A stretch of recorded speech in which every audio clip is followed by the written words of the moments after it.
साथ संगत जी, प्यार से कहना ध्यान निकाय जी। आज जितने भी हमने भाव हर एक के सुने, जिसका भी एक मीडियम बनाकर जो भाव पहुंचाया हर एक ने,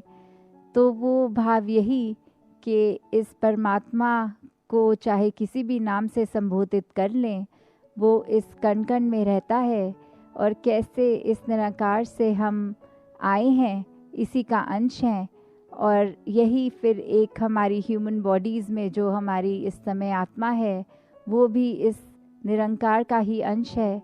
तो कैसे हमें अपने आप को जानना है, किस तरह जाने अपने आप को, वो तभी पॉसिबल है जब एक परमात्मा को जान लें, जब इसका एक ब्रह्म ज्ञान अपने से हम इसकी रूबरू कैसे होएं, वो इस ब्रह्म ज्ञान द्वारा होता है। तो कैसे एक जहाँ भाव स्थिरता का, कि हर एक ने ही यही समझाया आज भी कि अपने मन को कैसे हम स्थिर कर सकते हैं, वो इसी परमात्मा से जुड़कर, और इसी स्थिरता के साथ हम अगर चाहे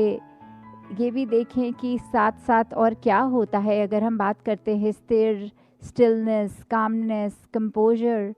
तो एक संतुष्टि भी साथ ही एक उसी के अंदर एक होल का पार्ट अगर बात करें तो कैसे ये संतुष्टि को अपने जीवन में हम लाएं। कि कभी अगर ये भी देखा जाता है कि हालात ऐसे हो जाते हैं कि एक हम बोलते हैं कि हमने चाहा तो था ये हो जाए वो हो जाए, फिर बहुत चीज़ें ट्राई करी, वो नहीं हो पाया, और उसके बाद जब अगर नहीं हो पा रहा तो हमने वी हैव गिवन अप और हम संतुष्ट हो गए। तो इसको भी हम संतुष्टि नहीं कह सकते, क्योंकि ये बाय फोर्स कुछ हुआ है। अगर ये स्थिर रूप में एक सहजता के साथ ही संतुष्टि का होना पॉसिबल है, कि कैसे हम अगर सब कुछ ट्राई करने से पहले ही ये मान लें कि इस चीज़ का चलाने वाला तो ये परमात्मा है, ये कार्य अगर संभव होगा तो भी परमात्मा के ही हुक्म में संभव होगा, वरना इसने चाहे हम कितना भी अपना जोर लगा लें, वो संभव होने वाला एक हो ही नहीं सकता। तो कैसे एक इसके ही साथ मेहनत अपनी जारी कर रखते हुए, मानते हुए कि अगर इसमें हम नहीं चाहे, हमारे अकॉर्डिंग नहीं होगा, तो भी एक मन में ये संतुष्टि का भाव, तो ये सरेंडरेंस के साथ आना, तो वो पॉजिटिवली सच्चे मायने में संतुष्टि कहलाएगी। बात होती है जब परमात्मा की, तो कहा जाता है, काफ़ी मानते हैं ऐसा, कि परमात्मा देखा नहीं जा सकता, पर ऐसा नहीं है। परमात्मा को देख सकते हैं, और ये आज की बात नहीं, युगों युगों से भी। क्यों एक मीराबाई गा के बोलती है कि मैंने राम रतन धन पायो, तो ये पायो की बात कि ये मिला है, ये परमात्मा मिलता है।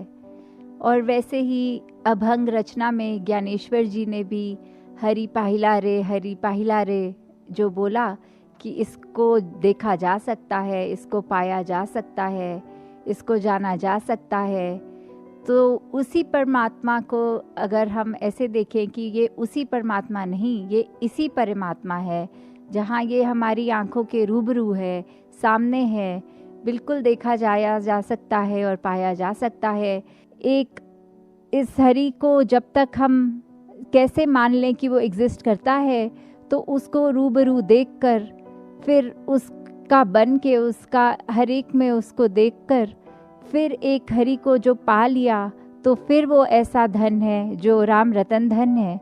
कि इतना जो कभी घटेगा नहीं ऐसा धन। हमेशा हम हर पल में इसका प्रयोग करेंगे, इसको याद रखेंगे, तो जीवन ने सफल होना ही है। और जहाँ ये डे टू डे ये इंद्रियों की भी हमारी बात आती है कि 5 सेंसेस कैसे हमारे हर मिनट अपने आप को परसीव करने के लिए कुछ भी आसपास हो, तो इसी के योगदान से हम एक स्थिति को महसूस उस तरह कर सकते हैं। तो उस पे भी एक बात कि कैसे एक मक्खी का अगर हम देखें, तो मक्खी एक हमेशा व्याकुल सी ही दिखती है, कभी एक तरफ बैठती है, फिर उड़ के आके एक अपना राग गा के दूसरे पे चीज़ पे बैठ गई, और वहीं अगर एक हाथी को देखा जाए तो उसको भी एक मस्त हाथी भी बोला जाता है कि अपने काम में जो कर रहा है वैसा ही कर रहा है। तो उसी पे एक कहानी ऐसी कि एक हाथी अपने आराम से पत्ते खा रहा है, पेड़ से केले निकाल के खा रहा है। वहीं एक मक्खी भिन भिन आती हुई उसके पास जब आई तो उसने आराम से कान हिला के वो मक्खी को उड़ा भी दिया और अपने खाना जैसा खा रहा था वो खाता चला गया। जब ऐसा बार बार हुआ तो वो हाथी ने देखा कि ये मक्खी इतनी बेचैन क्यों हो रही है, तो उससे पूछा कि ऐसा आपको क्या हो रहा है जो आप आराम से स्थिर नहीं हो पा रहे हैं। तो वही मक्खी कहती है कि मेरे को कुछ भी चीज़ दिख जाती है, कुछ सूंघ लेती हूँ, कुछ ऐसा कुछ भी विजन के आगे मेरे आता है तो मेरा ये जो सारी इंद्रियां हैं ये मेरी अटेंशन एक काम पे नहीं रहने देती। मैं सूंघ कर कुछ कहीं पहुंच जाती हूँ, कुछ नया देख के वहाँ उड़ाती हूँ, तो मैं अपनी इंद्रियों के काबू में हूँ। तो फिर हाथी यही बात उस मक्खी को समझाते हुए कि इंद्रियां तो मेरे पास भी हैं पर मैं इंद्रियों के काबू में नहीं हूँ, मैं इंद्रियों को काबू कर लेता हूँ। मैं अपने खाने में इस समय इतना व्यस्त कि मेरे को और कुछ भी दिक्कत हो रही है तो कुछ पता नहीं लग रहा, सिर्फ टोटली फोकस्ड एक खाने पे हूँ। तो उसी तरह एक भाव हमारे भी, अगर हम ह्यूमन बॉडी में भी देखें कि कैसे एक जो हमारे सेंसेस हैं ये हमारे लिए बहुत ही फ़ायदेमंद हैं कि अगर हम कुछ खा भी रहे होते हैं तो वो अगर टेस्ट उसका थोड़ा ख़राब हो तो हमें पता लग जाता है ये बासी हो गई है चीज़, या कोई चीज़ एकदम सूंघने से भी या देखते ही कि उस पर उल्ली लग गई है या इस तरह कुछ भी चीज़ से हम एक वो प्रोटेक्टिव बात आ जाती है कि हम अपने बॉडी में ये सिस्टम में कुछ गलत चीज़ एंटर नहीं करने देते। तो जहाँ ये इंद्रियां बहुत ही एक ज़रूरी मीडियम है हमारे शरीर को ठीक तरह चलाने में,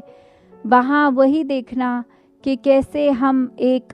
उसी में ही उलझ ना जाएं। एक हमको कंट्रोल करना है, जहाँ इंद्रियों की बात एक वो भी आती है कि अगर हम थोड़ा सा और अपना पर्सपेक्टिव वाइडर करें तो फिर उसमें एक एंगर भी इंद्री हो सकता है, चाहे डायरेक्टली एक 5 सेंसेस में तो नहीं आएगा, बट क्योंकि हमारे दिमाग में जब हम परसेप्शन कर रहे हैं कोई चीज़ की, तो अगर ये गुस्से की बात भी हो गई तो कैसे हम फिर वो हो जाते हैं अपने अहंकार में, ये अपने ईगो में आकर अगर ये गुस्सा आ रहा है या कोई भी नेगेटिव चीज़ आ रही है तो हम फिर उसी के हो जाते हैं और फिर एक बार ये इंद्रियां हमारे को ही चलाती हैं, हम इंद्रियों को नहीं चला सकते। तो यही भाव कि एक स्थिरता मन में आनी, एक स्थिरता दिमाग में आनी, ये फिर वही कनेक्शन इस परमात्मा का अगर है तो कैसे भी हालात से हम एक सहज भाव, एक सहज रूप में अपना जीवन जीते चले जाएंगे। और उसी तरह फिर इसी के रंग में रंग कर हम एक अपने जीवन को जहाँ सुखमय कर लेंगे कि एक हर स्थिति में परमात्मा का ही करता है, हम करता कुछ नहीं है, वो मान लेंगे तो बहुत ही एक आराम से एक ये जीवन का हम यापन कर सकेंगे। तो दातार कृपा करे कि एक परमात्मा को ही आधार मानते हुए जहाँ सेवा, सत्संग, सुमिरन ये करते चले जाएं, उससे फ़ायदा सिर्फ हमारा ही है, क्योंकि जब सेवा करेंगे तो भी वो मन से चीज़ शुरू हुई कि हमने एक अपने आप से निकलना है, एक हम किसी के लिए कुछ करने के लिए वो सेवा भाव रखें, और सुमिरन सिर्फ अपने इंटरनल एक अपने आप को बैलेंस रखने के लिए कि ये परमात्मा याद रहे, तो वो सिमरन का एक योगदान उस तरह। और जहाँ सत्संग की बात है तो वो एक सत्संग जब हम जाते हैं तो ये लाइक माइंडेडनेस जो बात आती है कि सभी पॉजिटिव होंगे और सभी इसी परमात्मा की बात करेंगे और उनकी ज़िंदगी से भी हम देख सकते हैं, शिक्षा ले सकते हैं, तो कैसे हमारा खुद का विश्वास और पक्का होता जाता है। तो एक दूसरे से ही सीखकर, इस परमात्मा को याद रखकर अपने जीवन को हर एक आगे से आगे बढ़ाता जाए। तो यही एक अरदास परमात्मा से कि भक्ति हर एक के जीवन में आए, हर कोई एक भक्ति के मार्ग पर ही चलता रहे और कैसे अपने आप से उठ के पूरी ह्यूमैनिटी के लिए ही एक अपने आप को वरदान रूप रखे, हर एक के लिए अपने आप को बिल्कुल अर्पण उस तरह करें कि अहंकार ना हो, ये बिल्कुल मन एक समर्पित भाव रूप से अपने आप को अर्पित रखकर मन को ही हर एक के लिए अपने आप हमेशा 24/7 ये एक योगदान रूप हो सके। तो हर एक के लिए जहाँ यही कामना कि परमात्मा तो हमेशा ये आशीर्वाद रूप दे ही रहा है, अब हम अपनी झोली में ये आशीर्वाद को किस तरह लें वो हम पे है कि मिलना तो हर कुछ अच्छा ही है, पर जब मिल जाता है तो हम उसको पॉजिटिवली ही लें। तो वही सच्चा आशीर्वाद है कि कैसे ये ब्रह्म ज्ञान तो सभी को एक जैसा मिला है, फिर उसमें से ही हमने अगर एक हमारा मन हमें दूसरी डायरेक्शन में लेके जा रहा है तो हमने ही एनालाइज करना है कि ये ब्रह्म ज्ञान टिका है कि नहीं टिका। तो ये जैसे परमात्मा ने सभी को सब बराबर मन में एक सेटिस्फैक्शन, एक स्थिरता, एक संतुष्टि का भाव बख्शा है,